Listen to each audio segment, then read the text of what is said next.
కోణంలో చూడాల్సినటువంటి అవసరం లేదు, అభివృద్ధి వైపు చూడాలి. కొంతమంది చేసిన పాపాలే అల్లూరు రిజర్వాయర్ శాపమైంది.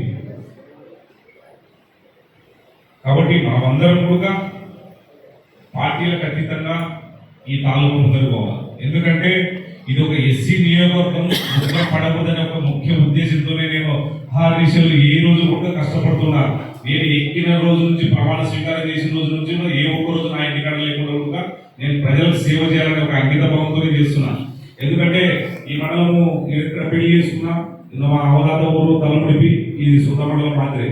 అల్లూరు కానివ్వండి, పక్కన చూపడకుండా అంటే పరిచయాలు ఉన్నటువంటి గ్రామాలు, పరిచయం ఉన్నటువంటి అందరూ వాళ్ళు పార్టీలకు అతీతంగా నాకు పనిచేస్తున్నారు.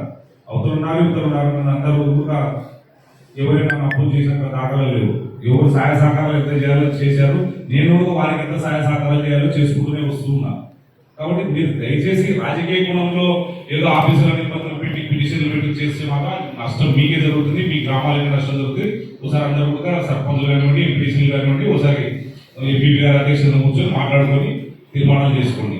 ఎందుకంటే నేను అడిగాను, తీర్మానాలు ఎక్కడైనా సరే ఏఈలు డీలు పోయి తీర్మానం తీసుకొచ్చారు. కొన్ని రిక్వైర్మెంట్ ఉంటే కూడా వాళ్ళని కూడా అడగండి అని చెప్పాను. ఎక్కడైతే ఏ గ్రామాలలో అయితే ఏదైనా సమస్యలు ఉంటే కూడా ఇస్తామని చెప్పేసి, అంటే ఒక పాజిటివ్ థింగ్స్ మెయిన్ ముందర పోతుంటే కొంతమంది అనవసరంగా ఇది చేస్తున్నారు. కాబట్టి ఇది మంచి పద్ధతి కాదు. మనం ఏదైనా కానీ, అంతేకాకుండా ఇందాక